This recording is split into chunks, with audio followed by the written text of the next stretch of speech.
Good morning students. पिछले class में हमने अध्याय 16 भारतीय अर्थव्यवस्था का स्वरूप भाग 1 कृषि क्षेत्र की पढ़ाई कर रहे थे। तो एक बार फिर से रिवीजन के तौर पे बच्चे हम जान लें कि हम क्या पढ़ाई किए हैं, जिसमें हम कृषि एवं संबंधित क्षेत्र, कृषि क्षेत्र की मुख्य चुनौतियाँ, भूमि उर्वरा शक्ति को बचाए रखने की पढ़ाई की थी। तो स्टूडेंट्स आज हम उसी पाठ के आगे की पढ़ाई करेंगे। हमारा हेडिंग है जैविक खेती, एक कृषक का अनुभव। जैविक खेती समझ लेते हैं। जैविक खेती वह खेती है जो भूमि की उर्वरा शक्ति को बचाए रखने के लिए फसल चक्र, हरी खाद, कंपोस्ट खाद का प्रयोग करके तैयार किया जाता है। तो चलिए, एक अनुभव कृषक का है, उसने अपने अनुभव को व्यक्त किया है। देखते हैं कि क्या बताया गया है। नटवर भाई एक कृषक है जो ओडिशा के कटक जिले के नरिसु गांव में रहते हैं। वे एक सेवानिवृत्त शिक्षक है। सेवानिवृत्त मतलब सेवा मुक्त शिक्षक हैं तथा पिछले 20 वर्षों से जैविक खेती कर रहे हैं। उनका मानना है कि इस पद्धति से भी उतना ही उत्पादन किया जा सकता है जितना हम उन्नत बीज से प्रयोग करते हैं। उनका मानना है कि इस पद्धति मतलब जैविक खेती की पद्धति से भी हम उतना ही उत्पादन कर सकते हैं जितना कि हम उन्नत बीज से प्राप्त करते हैं। फसल की कुछ किस्में तो उन्हें 20 क्विंटल प्रति एकड़ उत्पादन उपलब्ध कराती हैं। वे रासायनिक खाद और कीटनाशक का बिल्कुल भी प्रयोग नहीं करते हैं। यहाँ पे वे उत्पादन करने के लिए जैविक खेती का उपयोग करते हैं। उनके लिए गोबर जैसी देसी खाद एवं प्राकृतिक कीटनाशक फसल के लिए पर्याप्त है। इसमें मेहनत अपेक्षाकृत अधिक लगती है पर लागत बहुत कम है। इसमें ये बताया गया है कि जैविक खेती के प्रयोग से मेहनत अधिक तो लगती है लेकिन उसमें लागत या खर्च बहुत ही कम है। अब आइए देखते हैं, नटवर पहले अन्य कृषकों जैसे ही थे। अन्य कृषकों जैसे मतलब वो भी अपने खेतों में रासायनिक और कीटनाशकों का उपयोग करके फसल उत्पादन करते थे और वे रासायनिक एवं कीटनाशकों का खूब उपयोग करते थे। एक दिन उन्होंने एक मजदूर को कीटनाशक अपने खेत में छिड़काते हुए देखा। वह मजदूर कीटनाशक छिड़काते समय बेहोश होकर खेत में गिर गया और उसे तुरंत अस्पताल ले जाना पड़ा। नटवर भाई ने उस कीटनाशक को एक गड्ढे में गाड़ दिया और कुछ दिन बाद उन्होंने उसी गड्ढे में देखा कि कई मरे हुए घोंघे, सांप, मेंढक आदि तैर रहे थे। तभी उन्हें समझ आया कि रासायनिक खाद एवं कीटनाशकों के प्रयोग से भूमि में केंचुए एवं अन्य सूक्ष्म जीव बुरी तरह प्रभावित होते हैं। यहाँ पे ये बताया गया कि किस तरीके से रासायनिक खाद और कीटनाशक दवाएं जो होती हैं वो कितनी जहरीली और ख़तरनाक होती हैं, जिसके प्रयोग से क्या है, जो पानी में रहने वाले जीव या अंदर में रहने वाले जीव जो हमें दिखाई नहीं देते उन पर भी बुरी तरीके से प्रभाव पड़ता है। इसलिए उन्होंने अपना विचार बदलकर पूरी तरह जैविक खेती को अपना लिए। इसलिए उन्होंने अपना विचार बदल दिया और वो जैविक खेती करने शुरू कर दिए। अब आगे देखते हैं, भूमि का असमान वितरण। किस तरीके से भूमि का असमान वितरण होगा। हमने देखा कि एक ओर भूमि की उर्वरा शक्ति को बढ़ाना जरूरी है। जमीन की इसी प्राकृतिक शक्ति से ही कृषि का उत्पादन बढ़ाया जा सकता है। अगर हमें जमीन की शक्ति को, उसकी उर्वरा शक्ति को बढ़ाना तो हम उसको प्राकृतिक तौर से हम कृषि का उत्पादन करके कृषि को आगे बढ़ाया जा सकता है, या कृषि की उत्पादन शक्ति को बढ़ाया जा सकता है। दूसरी तरफ कृषि भूमि सीमित है। दूसरी तरफ एक है कि कृषि भूमि सीमित है, वो ज़्यादा नहीं है और इसका वितरण भी कैसा है, असमान है। एक गांव के उदाहरण से हम समझ सकते हैं। उस गांव में 450 कृषक परिवार हैं। इनमें से 60 परिवार ऐसे हैं जिनके पास 2 हेक्टेयर से ज़्यादा भूमि है। ये मध्यम एवं बड़े किसान हैं। 240 ऐसे परिवार हैं जो छोटे किसान हैं। इनके पास 2 हेक्टेयर से कम भूमि है।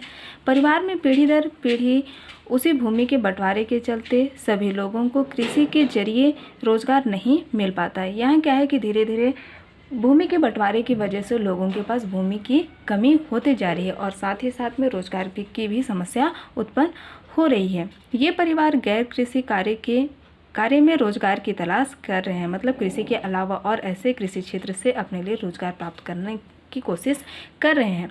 यहीं पर 150 परिवार ऐसे हैं जो भूमिहीन कृषक मजदूर हैं। यहाँ पे 150 परिवार ऐसे भी परिवार हैं जिनके पास भूमि नहीं है और वे कृषि मजदूर हैं। इन परिवारों को वर्ष भर काम नहीं मिलता है, मतलब जो 150 परिवार हैं उनको वर्ष भर काम नहीं मिलता है। सामाजिक दृष्टि से भी इन परिवारों को गैर कृषि कार्य से सहयोग नहीं मिलता है, मतलब गैर कृषि कार्य से भी उन्हें कोई काम नहीं मिलता है। यह गांव में सबसे वंचित समूह है, मतलब वंचित समूह मतलब इनके पास कोई रोजगार नहीं है। आइए अगले पेज पर दी गई तालिका से भारत में भूमि के वितरण में छोटे, मध्यम और बड़े किसानों की हिस्सेदारी की जानकारी प्राप्त करते हैं कि किस तरीके से भूमि का वितरण हुआ है।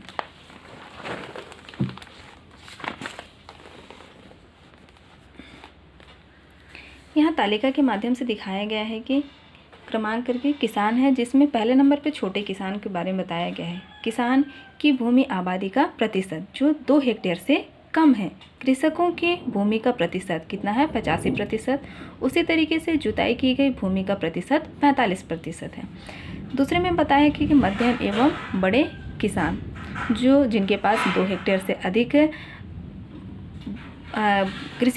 किसानों की भूमि आबादी का प्रतिशत है, और उसी में कृषकों की भूमि का प्रतिशत 15% है। जुताई की गई भूमि का प्रतिशत 55% है। इसी तरीके से यहाँ पे बताया गया कि जुताई की गई भूमि किसान की खुद की भूमि हो सकती है, मतलब जितनी भूमि पर जुताई की गई है उतनी भूमि किसान की खुद की भूमि भी हो सकती है, या फिर बटाई पर ली गई भूमि भी हो सकती है। बटाई वो होते हैं जो बड़े कृषक होते हैं, वो क्या है, वो किसानों को उत्पादन करने के लिए वो भूमि दी जाती है, जिसका उनको बराबर भागों में अपने मालिक को देना होता है। आइए अब आगे देखते हैं कृषि उत्पादन के लिए विपणन व्यवस्था किस तरीके से की है। कृषक अपने उत्पादों को कुछ भाग स्वयं के उत्पादन के लिए करते हैं। कृषक मतलब अपने उत्पादन जो करते हैं वो स्वयं के उपयोग के लिए करते हैं, तथा शेष उत्पादन को बाज़ारों में बेच देते हैं। यहाँ पे ये बताया गया है कि जो किसान होते हैं वो उत्पादन का आधा हिस्सा या अपनी जितनी आवश्यकता है वो अपने लिए स्वयं रख लेते हैं, और बाकी उत्पादन की हुई फसलों को वो बाज़ारों में बेच देते हैं। परंतु बाज़ारों में मध्यस्थों के कारण कृषकों को उनके उत्पादन के लिए उचित मूल्य नहीं मिल पाता है। यहाँ पे ये बताया गया कि बाज़ारों में मध्यस्थ तो मतलब जो कृषक और जहाँ वस्तुओं को बेचा जाता है, फसलों को बेचा जाता है, उनके बीच में जो आने वाले जो मध्यम हैं वो उन लोगों की वजह से उत्पादन का सही मूल्य उन्हें नहीं मिल पाता है।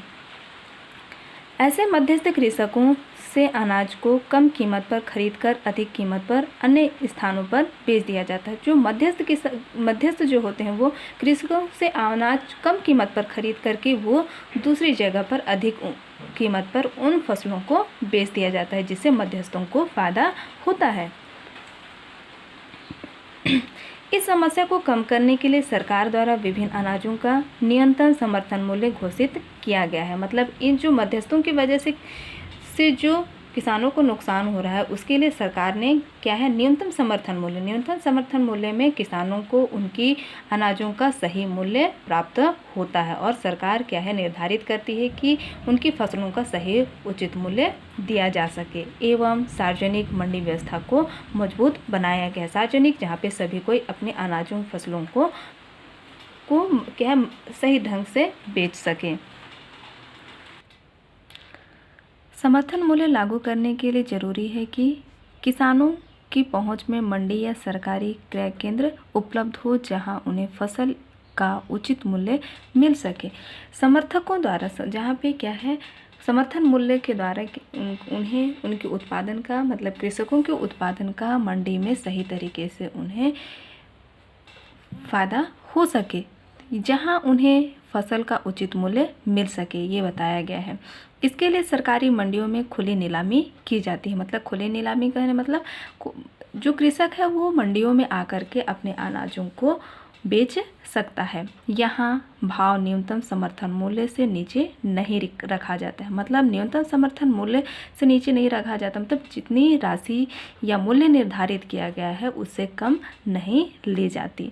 यदि ऐसी व्यवस्था नहीं की जाती तो कृषक खुले बाज़ारों में बेचने को मजबूर हो जाते। मतलब यहाँ ये बताया गया कि अगर ये न्यूनतम समर्थन मूल्य नहीं लागू किया जाता, ये ऐसी व्यवस्था नहीं की जाती, तो कृषक बाज़ारों में दुकानों में अपने जो अनाज है उसको बेचने के लिए वो मजबूर हो जाते और इसका फ़ायदा मध्यस्थ उठाते। जो बीच के जो साहूकार हैं या दुकानदार हैं वो उन फसलों का फ़ायदा उठा लेते। न्यूनतम समर्थन मूल्य से आशय विभिन्न फसलों में कम से कम खरीद मूल्य से है, जिसे सरकार घोषित करती है। न्यूनतम समर्थन मूल्य का यहाँ आशय बताया गया कि फसलों के कम से कम खरीदी मूल्य से, जिससे उसको क्या है इसके लिए सरकार घोषित करती है। इस समर्थन मूल्य से कम मूल्य पर कृषकों से फसल नहीं खरीदी जा सकती। इस समर्थन मूल्य में जितनी निर्धारित की गई है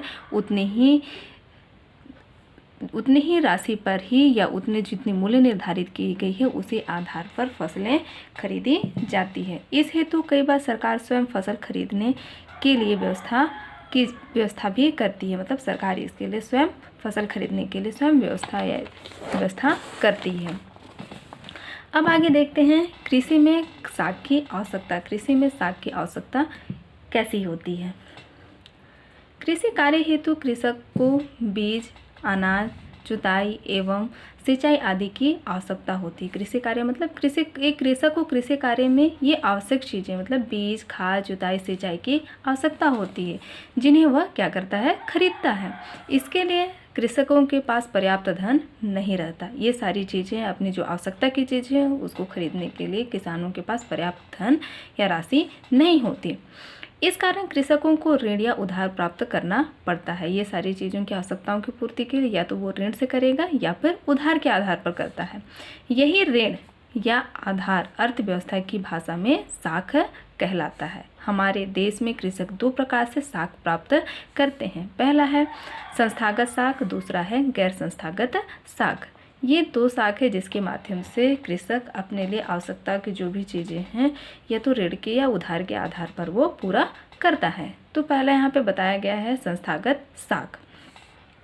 संस्थागत साख से आशय ऐसी साख सुविधा से है जो सरकारी संस्था, सरकार या बैंक के द्वारा कृषकों को प्रदान की जाती है। इस साख सुविधा के अंतर्गत कम ब्याज दर पर ऋण के लिए कृषकों को किसान क्रेडिट कार्ड, KCC, कृषि यंत्रों की खरीदी पर अनुदान, खाद व बीज क्रय हेतु ऋण जैसी सुविधाएं उपलब्ध कराई जाती है। इसी साख सुविधा को संस्थागत साख कहा जाता है। संस्थागत साख में क्या है ऐसा इसमें बताया गया है कि ऐसी सुविधाएं उपलब्ध की जाती है जिसमें सरकारी संस्थाएं, जो सरकारी संस्थाएं होती हैं उसके द्वारा किसानों को क्या है बैंकों के माध्यम से कृषकों को प्रदान की जाती है। इस साख सुविधा के अंतर्गत कम ब्याज मतलब उन्हें कम ब्याज के दर पर उन्हें ऋण प्रदान की जाती है, जिससे वह अपने लिए आवश्यकता की जो भी चीज़ें चाहे वो खाद हो, धान हो, बीज हो या कोई अन्य सुविधाएं वो उनको आसानी से उपलब्ध होती है। और यही जो साख सुविधा है वो संस्थागत साख के अंतर्गत आता है। हमारे देश में यह साख सुविधा ज़्यादातर मध्यम एवं बड़े किसान प्राप्त करते हैं। ये इनका फ़ायदा मतलब साख सुविधा का जो फ़ायदा या उसका उपयोग ज़्यादातर मध्यम या फिर बड़े कृषक हैं या किसान हैं वो प्राप्त करते हैं, क्योंकि इस साख सुविधा से सबसे बड़ी गत जमानत होती है। मतलब इस साख की सुविधा के लिए कृषकों को इनके लिए बड़ी भात जमा करनी पड़ती है, जिसे छोटे या गरीब किसान या गरीब कृषक आसानी से पूरा नहीं कर पाते हैं। जो इसके अलावा इस साख सुविधा को प्राप्त करने के लिए विभिन्न दस्तावेजी औपचारिकताओं को पूरा करना पड़ता है।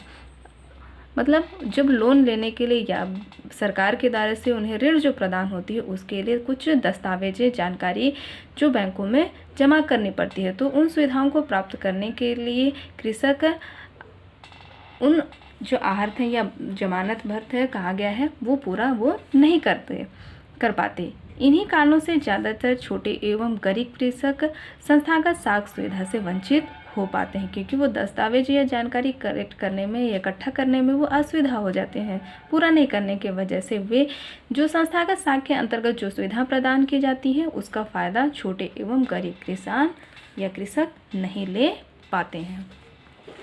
अब आगे देखते हैं गैर संस्थागत साख। गैर संस्थागत साख क्या है? संस्थागत साख से वंचित कृषक एवं अन्य कार्य करने के लिए मजबूरीवश अपने आसपास के सेठ, साहूकार, महाजन, मित्र, रिश्तेदार आदि से ऋण प्राप्त करते हैं। संस्थागत साख से वंचित वो किसान जो क्या है वंचित होते हैं, जो उनका फायदा नहीं ले पाते हैं संस्थागत साख का, वो कृषक क्या है कृषि एवं अन्य कार्य के लिए, कृषि से संबंधित या उससे अन्य कार्य के लिए वो मजबूर हो जाते हैं, जिससे वो अपने आसपास के क्षेत्रों से या तो सेठ से, साहूकार से, महाजन से, मित्र या रिश्तेदार से वो ऋण लेने के लिए या उधार लेने के लिए वो मजबूर हो जाते हैं।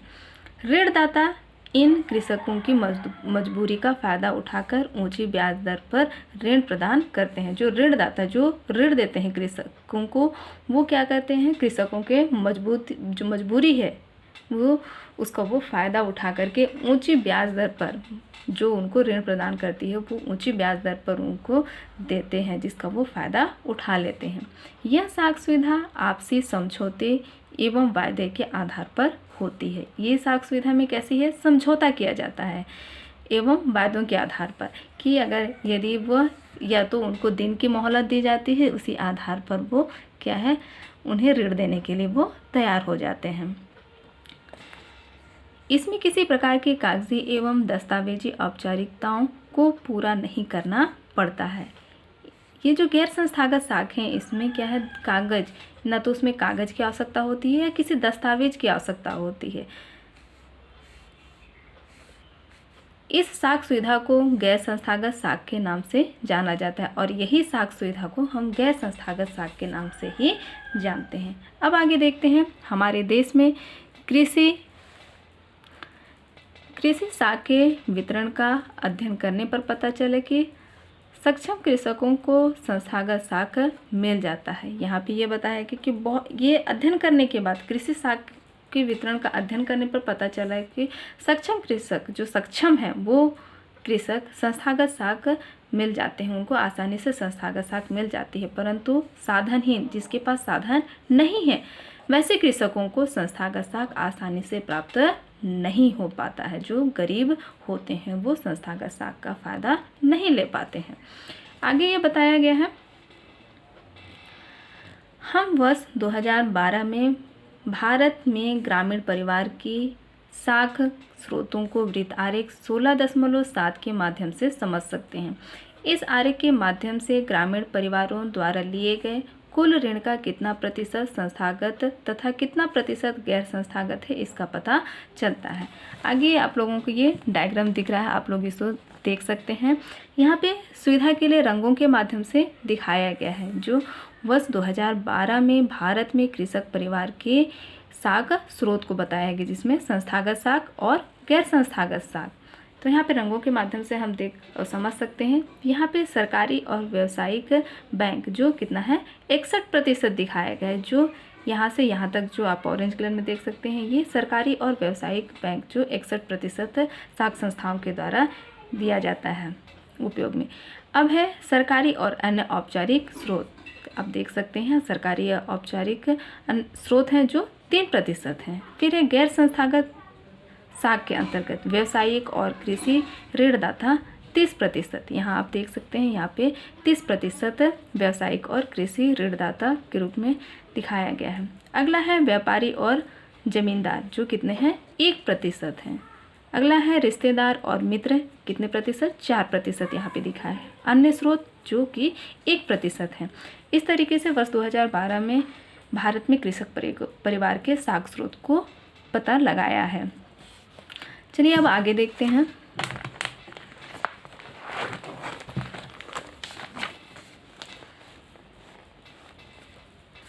यहाँ गैर कृषि कार्य के अवसर को बताया गया है।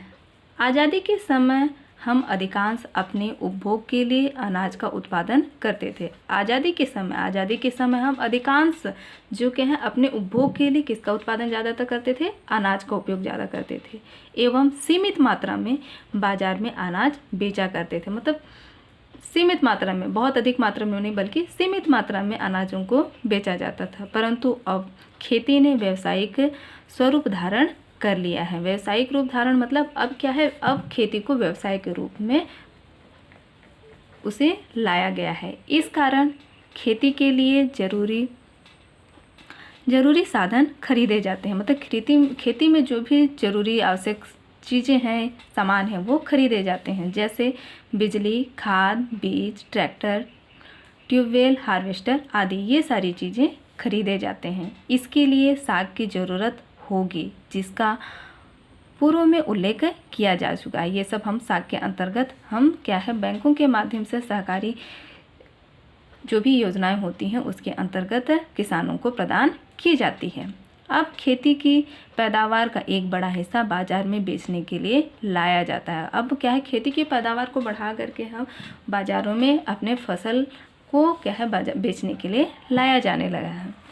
अब आगे देखते हैं कृषि से संबंधित क्षेत्र। कृषि से संबंधित क्षेत्र और कौन कौन से हैं, जैसे दुग्ध उत्पादन, मत्स्य पालन, वनोपज आदि से भी लोगों की आवश्यकताओं की पूर्ति होती है। कृषि से संबंधित और भी ऐसे कार्य हैं जो दुग्ध उत्पादन और मछली पालन के द्वारा और वनोपज में जो भी चीज़ें, वनों से जो भी चीज़ें प्राप्त होती है उनका भी हम क्या है अपनी आवश्यकताओं की पूर्ति के लिए कर सकते हैं। हमारे देश के गाँवों में अधिकांश लोग छोटे किसान या मजदूर हैं। इन लोगों को कृषि क्षेत्र में लगातार और साल भर काम नहीं मिलता है। जो गांव में रहने वाले, हमारे देश के अधिकांश जो गांव में रहने वाले जो छोटे किसान हैं वो क्या है, या तो अपने जितने भी भूभाग है, जितने क्षेत्र हैं उनके पास है, जितनी उनकी ज़मीन है उन पर वो खेती करते हैं, या तो वो मजदूरी करके अपना जीवन यापन कर रहे हैं। इन लोगों के पास क्या है, कृषि क्षेत्र में लगातार साल भर उनको कृषि क्षेत्र में से संबंधित, मतलब कृषि से जो भी उनको कार्य मिलता है वो साल भर काम उन्हें नहीं मिल पाता है।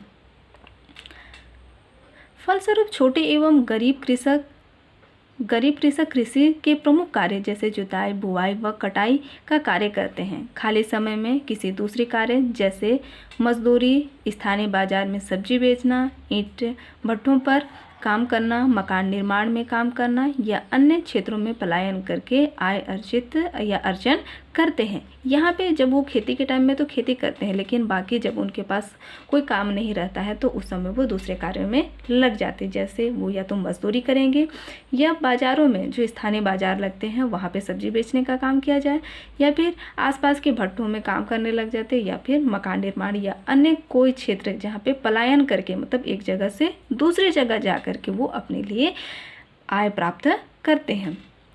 इस तरह के अनेक गैर कृषि कार्य आजकल बढ़े हैं। जो इस तरह आजकल हम ज़्यादातर ये क्या है, गैर कृषि कार्य ज़्यादातर देखने को मिलते हैं और वो आगे बढ़ भी रहे हैं, लेकिन वे अनियमित एवं अनिश्चित हैं और कम मजदूरी वाले क्षेत्र हैं। लेकिन ये भी बताया गया है कि अनियमित एवं अनिश्चित, मतलब अनियमित मतलब ये नियमित रूप से नहीं चलने वाले, और अनिश्चित मतलब उन्हें ज़रूरी नहीं है कि उन्हें रोज़ दिन कार्य या साल भर उन्हें काम मिलता रहे, तो और कम मजदूरी मतलब उन्हें कम मजदूरी भी दी जाती है, ऐसे भी हैं।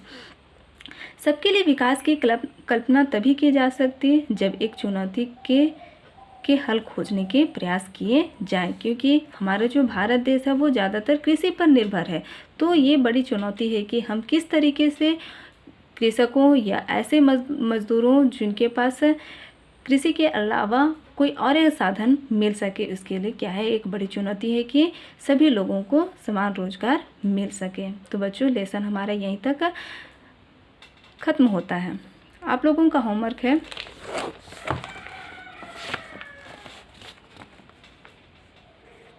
क्वेश्चन नंबर 1, घटता भूजल स्तर चिंता का विषय है। इससे मुक्ति पाने के विभिन्न उपायों का उल्लेख कीजिए।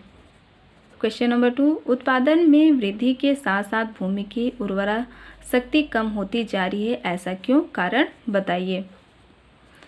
तीसरा है, मिश्रित एवं बहुफसलीय कृषि कृषकों के लिए लाभदायक है, समझाइए।